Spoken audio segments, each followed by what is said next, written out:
Yol, skaznoy yol çıkıp otar. Bir, gördün mü? Hepsine iki yol çıkıyor.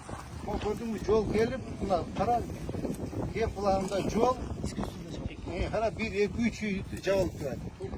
Daha gelme kim? Çıldız. Şunumuz ha? Bunu kaç koca sakla veriyoruz. Hala bir, iki, üç alış gerek. Yolda çavuz. Tetiyatta da bir, iki, üç varken alış gerek. Tetiyatta bir, üç alış gerek. Gördün mü? Var iskusunu tosu başkan. Hocam reçke cürgesiz bunlar fırsat olma alınat. Ya. Reçke cürgemiz. Bunları alınat bunlar. Siz çoğu ses yaptı yakın. Aynen. Şu gördün mü? Yeme. Sofra öteşiz gerek. Yemek yem, ısbek, zamır. Gördün mü? Bugün gel müşteriler. Az kadar çıktı. Gördün mü? 1, 2, 3, 4, 4 köşe. Tek yanına koyar içi. Bu dedi 4 köşe gel. Tek açık burada. O açık. Gördün mü? Dağına görüntü tutma. Yol var. Diskusiyonun ısbek çıkıyor. Ya, iki de müşteriler oluyor.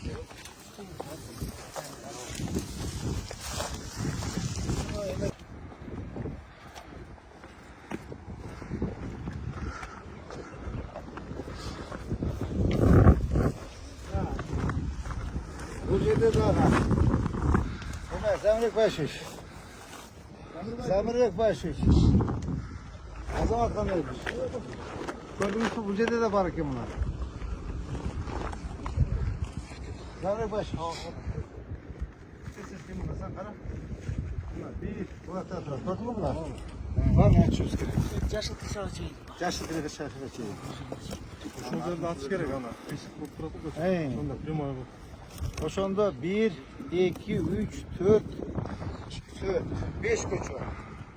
5 koçun açışımız gerekiyor. Gördün mü bunu? 1, 2, 3, 4, 5 koçun açışımız gerekiyor. 5 koçun açışımız gerekiyor. Arkalarında biraz bakalım. Hey. Şöyle. Yat sen. Karaçı bozduk. Haber oldu başla.